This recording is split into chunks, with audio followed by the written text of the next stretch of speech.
Hola, bueno, hoy quiero compartirles una nueva sección en el canal donde más que nada van a hacer entrevistas a escritores con el punto y la intención de ver qué es la literatura y para qué sirve en cierto modo. Por lo que empezaré con un estimado amigo y maestro mío, Andrés Cisnegro, seudónimo de Andrés Cisneros de la Cruz. Él nació en la Ciudad de México en 1979, poeta, ensayista y editor. Impulsor del debate abierto de crítica poética en 2008 y 2012, colaborador del programa Luces de la Ciudad en la Hora Nacional y Radio Etopía. En 2017 realizó la Caravana Nacional de Poesía Colmillos de Musgo, que recorrió en 93 localidades por cada uno de los 32 estados de la República Mexicana, documentando movimientos independientes de poesía. Como periodista fue parte de la mesa de redacción en El Universal y El Independiente, y la Gran Fiesta Internacional de Ajedrez UNAM 2012, y ha ganado múltiples premios concernientes a la literatura y poesía, los cuales dejaré al final del video y en la descripción. También han sido publicados más de 15 títulos de su obra, reunidos en La camisa de 11 varas, en Blanco Móvil 2020. Recién fue publicada también una selección de su trabajo poético bajo el título de Zarapastra, mapa de obra, en Nicaragua 2021, y La perra láctea, Sinosargo de Chile en 2020. Está incluido en más de 60 antologías de poesía y ensayo a nivel nacional e internacional. También ha colaborado en suplementos y revistas de México, Argentina, Uruguay, Bolivia, Portugal, Venezuela, Nicaragua, Chile y España. Su poesía ha sido traducida al náhuatl, francés, tzotzil, inglés y portugués. Actualmente es operador del proyecto Múltiple Cisnegro y Lectores de Alto Riesgo. Ahora, después de toda su semblanza, demos paso a la entrevista. Hola a todos, pues ahora en esta sección de entrevistas tengo el gusto de presentarles a Andrés Cisneros, el cual nos va a platicar sobre todo su acercamiento a las letras, la poesía y la literatura, lo que significa y la intención de esta. Así que hola, ¿qué tal? ¿Qué tal? ¿Cómo estás? Gracias por la invitación. Y bueno, platícame, ¿cuál fue tu primer acercamiento a las letras? Pues mi primer acercamiento a las letras, pues yo siento que era el librero de mi padre, ¿sabes? Lo veía como un espacio misterioso, ¿no? Me generaba mucha intriga. Y agarraba los libros y pues me ponía a buscar cosas, ¿sabes? No me ponía a leer, o sea, justamente por eso dices acercamiento a las letras, ¿no? Porque pues son las letras, ¿no? Literalmente. Y entonces lo que veía yo primero en las letras eran bloques. Era casi como, o sea, se me hacía como muy intrigante, como siempre tenía la sensación laberíntica, ¿sabes? A lo mejor por la influencia de infancia, de pensar como mitológicamente, en el laberinto. Mi padre pues me leía cosas, ¿no? Como pues eso, ¿no? Los trabajos de Hércules, ¿no? Kafka, bueno, la Metamorfosis específicamente. Y bueno, y muchas más cosas, también bíblicas. Entonces, la Biblia misma, ¿no? O sea, también como, pues digo, bueno, sí te ha cambiado mucho las dinámicas, pero pues la Biblia también siempre es una constante, ¿no? Sí, siempre marcando. Sí, o sea. Entonces, las enciclopedias, ¿no? Y entonces lo que me llama mucho la atención era acercarme, como empezar a buscar, ¿no? Primero las imágenes. Pero las imágenes pues tenían, a fin de cuentas, estaban siempre acompañadas, por ejemplo, las capitulares, las letras capitulares a mí me daban un golpe, ¿no? O sea, porque se me hacían como, digo, no lo tenían esas palabras en ese momento, bueno, eres un niño, a fin de cuentas, ¿no? Y empezabas como, las veía como arquitecturas, como llaves. La imaginación, llaves, ¿no? También todo eso. Y entonces siento que ese fue como mi primer impacto así con las letras, ¿no? Su diseño. Ajá. Y al tratar de reproducirlas, lo que me pasaba era que las hacía al revés y de cabeza. O sea, como si las... Jugando con ellas. No sé mi cabeza cómo funcionaba. Que las ponía como al revés y como si fueran hacia atrás y de cabeza. O sea, era como si las estuviera viendo en un espejo. Entonces, no sé, así fue, como que las metía, me explico, pero no las metía linealmente, sino que las volteaba tal vez como para reflejarlas, tratar de meterlas en su propia proporción, en tanto que somos como límites de refracción, ¿no? Porque cuando algo entra en nosotros se refracta. La dualidad también, ¿no? A través de los ojos, ¿no? Entonces, bueno, eso podría decir que fue como mi primer acercamiento a las letras. Y cuando tú creaste algo ya como tal, ¿cuándo fue? ¿Cómo fue? Que ya tuviera como ya un sentido y intención. Pues ya empecé a... Te agarrando el micrófono, no sé que se va a agarrar el micrófono, perdón. Y ya entonces empecé yo como querer escribir. Fíjate que contaba historias. Cuando era niño veía cosas y se me hacía como revelaciones. Yo no tenía las palabras, digo, ahora lo sé, ¿no? Porque no sé, veía algo que me llamaba la atención y empezaba a hablar. Como lo que me venía a la mente de eso que estaba viendo. Digo, ya con el tiempo, pues por eso es que luego hago como ensayos, ¿no? O los mismos poemas, ¿no? Porque empiezas a hablar de algo que te mueve y no sabes muy bien ni qué, ni por qué. Pero simplemente tu mente empieza como a conectar. Una válvula de escape, ¿no? Que estás ahí soltando y soltando ideas. Sí, pero tal vez no lo veía como una válvula de escape en ese momento. En ese momento simplemente lo veía como un impulso.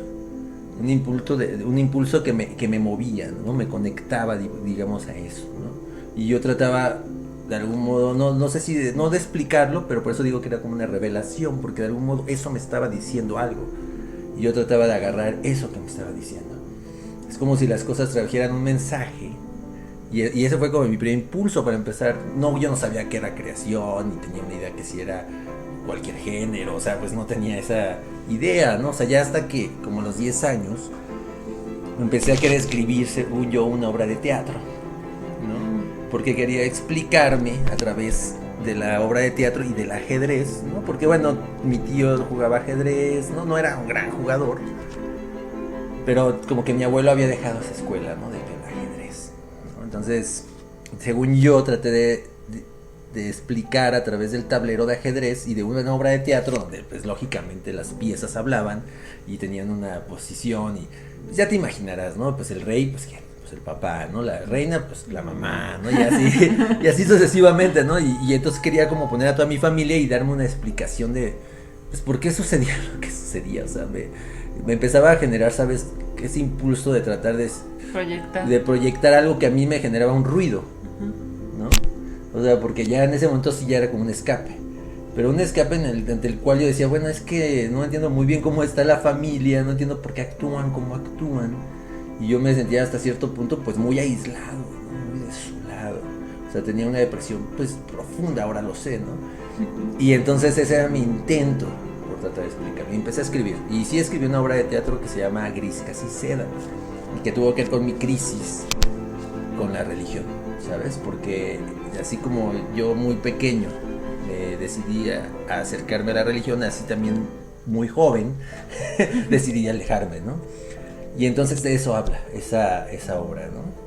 Y de repente, empecé a escribir más bien como mis soliloquios, ¿no? Entonces mis personajes empezaban a hablar y de repente pues más bien empezaban a escupir, ¿no? Ya pasada la adolescencia, ya más hacia la vocacional, porque bueno, estuve en la vocacional. Entonces, más bien mis personajes ya no alcanzaba a hacer obras de teatro, no alcanzaba como a aterrizar una obra de teatro, sino que más bien pues eran soliloquios y monólogos. Y de repente escupitajos, yo les llamaba escupitajos, ¿no? Y digo, bueno, esto es algo que tengo que sacar, ¿no? Y de ahí pues empecé como a eso, ¿no? Veía que eran más bien como poemas. Una intromisión, ¿no? Muy curiosa, ¿no? Cuando ya empiezas a escribir contigo mismo. Cómo te empiezas a descubrir de alguna manera, ¿no? Como tú dices, ¿no? Tenías esa crisis y te diste cuenta más cuando la plasmaste, supongo. Viste más reflexión de todo ello. Sí, claro, y aparte pues empiezas pues como todos los niños, ¿no? Y todos los adolescentes pues a tener íconos, ¿no? Entonces pues le empecé a leer poemas, ¿no? O sea, como que mi atracción fue más por la poesía. O sea, sí era muy visual, me gustaba mucho el teatro, pero específicamente, o sea, la poesía era algo que yo agarraba y leía. Claro, empecé a leer novelas, ¿no? Y como te decía, ensayo, ¿no? Enciclopedias o cosas científicas, porque pues mi familia es de ingenieros, entonces pues veían en mí un ingeniero. Yo lo primero que, para que veas si quise ser, era un inventor. Yo quería ser un inventor, ¿no? Y entonces, pues más bien eso, ¿no? Y entonces la poesía, empecé a leer poetas, no digo, bueno, los básicos, ¿no? Ya sabes, Lorca, ¿no? Efraín Huerta, digo, los mexicanos, ¿no? Gorostiza, los contemporáneos, del mismo Paz, ¿no? Y entonces pues yo sentía, digo, wow, entonces sí me quedé como impactado, ¿no? De la belleza que tenían, y también me sentía hasta cierto punto impelido, ¿no? Porque pues yo lo que escribía eran escupitajos. Y entonces mis escupitajos, pues bueno, o sea, no tenía nada que ver con eso, ¿no? Como esos cantos, esas proclamas, ¿no? Condiciones políticas. Y bueno, eso. En ese momento empiezo como a escribir, a tomar conciencia de la escritura, ¿no? ¿Qué es lo que más así impacto o qué momento memorable te ha dejado la poesía? O sea, que digas, este fue el que más... Híjole. Ya sea por el disfrute o igual por el sufrimiento, o sea, o el choque o crisis existencial. ¿Y cuál fue el poema? O sea, de algo que yo haya leído. No, de lo que tú que hayas creado y que en ese proceso te trajo pues muchas cosas a lo mejor en tu persona, una transformación a lo mejor. Pues no, es que yo siento que son muchos, ¿no? No creo que haya uno más, ¿no? Son muchos. Pero digamos que, bueno, voy a escoger que es de mis favoritos, vamos a tomarlo así.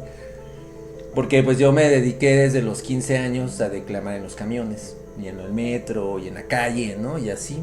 Entonces me iba en gira con un par de amigos y nos íbamos así. Todavía había tren, entonces vamos del tren y faz, ¿no?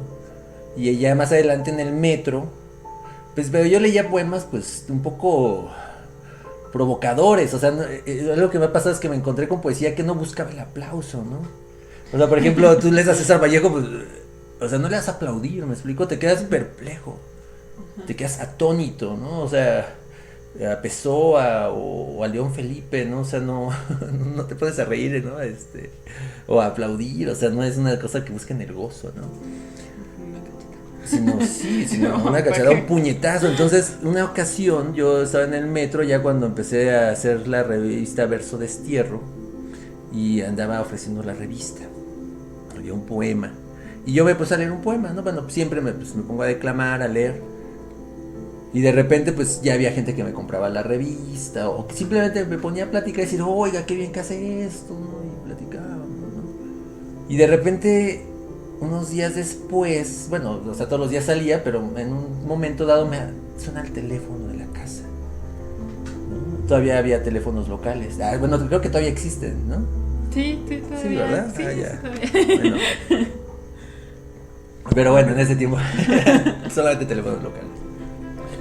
Y hablaron y habló una señora y me dijo, dice, hola, pues mira, habla la revista Verso Destierro. No, pues que se pues que nada más que hablaba para agradecerle, ¿no? Que pues lo vi en el metro y encontré una revista, ¿no? Y me llevé un poema y me cambió la vida y la verdad es que se lo quiero agradecer. Y se puso a llorar, ¿no? Así, y yo así de, ¿no? O sea, me di cuenta de la magnitud, ¿no? De ese alcance que tenía la palabra, ¿no? Y así fui conociendo a mucha gente, ¿sabes? Que se acercaba, que me preguntaba, y que platicábamos, y así gran parte de amistades fueron surgiendo así, ¿no? Pero también me di cuenta que pues un poema podía ser también un detonante para que alguien pues, se diera un tiro, ¿no? Pues es que es el impacto de lo que dices y el poder que está por medio de ella también. Y entonces yo sentí, ¿no? O sea, quiero compartir esta experiencia porque siento que es eso, ¿no? O sea, el límite no es donde lo que está escrito, ¿no? Sino lo que está sucediendo, ¿no? En eso que al fin de cuentas está justamente en el límite del otro y de uno, y que de repente ¡plup! Se abre en lo invisible, ¿no? Sin tocarnos, pero nos estamos tocando porque pues, al final en ese momento te das cuenta que la materia de la palabra nos toca por dentro y que es real. Y es real, o sea, en ese momento vi que era real, o sea, porque hasta cierto punto había sido real para mí, ¿no? Y cuando yo me di cuenta que me subí al metro y me puse a declamar con este otro amigo para hacer ejercicios y la gente reaccionaba, era real, ¿sí? Me explico, pero era real, sí, abstracto. como transmitirlo y expandirlo, ¿no? De alguna Pero manera. cuando alguien te habla por teléfono, Una señora que se ve que está fuera del mundo literario, ¿no? Y te dicen eso, o sea, te das cuenta de la magnitud. Sí, de es la como palabra. hasta cierto modo una revolución, ¿no? Porque va a personas que ni siquiera a lo mejor tú contemplabas. Sí, eso siento. Y bueno, ¿nos quieres compartir un poema? Va. A ver, voy a desaparecer de cuadro. Y voy a reaparecer. Eso es como. Efectos especiales, ¿no? Ahí mira, se abrió en el de Metáfora del disparo, que pues justamente uno de los poemas que más digo en la calle, porque lo diseñé para decirse en la calle, ¿no? Pero no lo voy a leer porque está muy alto. Pero ya se abrió un segundo poema, ese se lo voy a dar. Se llama La reina del carnaval y el frío. Si el poema es nuestro corazón, lienzo de la primavera, la rosa del sol es un error que reconocemos luego. Porque el poema, para borrar nuestro poema, es el invierno. Nuestro corazón calculado que confecciona tumbas para las flores que envolvieron a las palabras. Piedras en el jardín de nuestro corazón, alrededor del árbol que es el follaje y suena en las hojas secas y vacías que dejamos, óvulos de ceniza, versos olfativos, 2 ríos de sangre y nuestro corazón, un grito, tintura de la reina negra que rodeamos con amapolas para sentir cómo al errar rodamos en veta al tronco. Nuestro sonido que se dibuja en el viento, en el polen aromado del olvido. Diente de león o diminutos pájaros en el diapasón de los niños que juegan en la primavera de nuestro poema, que solo recordó la hierba, las flores silvestres con sus colores violentos, en un lienzo solo visible para los ancianos, que demasiado tarde han entendido que la poesía son las flores vivas del invierno. Bueno, ese salió. Pues muchas gracias, me dejas pensando. Y bueno, No, pues gracias a ti. ¿alguna otra cosa que quieras compartir? Pues no, pues agradecer todo. La palabra, la poesía, la vida. Yo agradezco mucho haber venido, porque la verdad es que te aprecio mucho. No, pues igual. Y bueno, al final del video voy a dejar los libros de Andrés Cisneros para que vean y dónde los pueden conseguir por si les llama la atención. Hasta luego. Gracias. Saludos.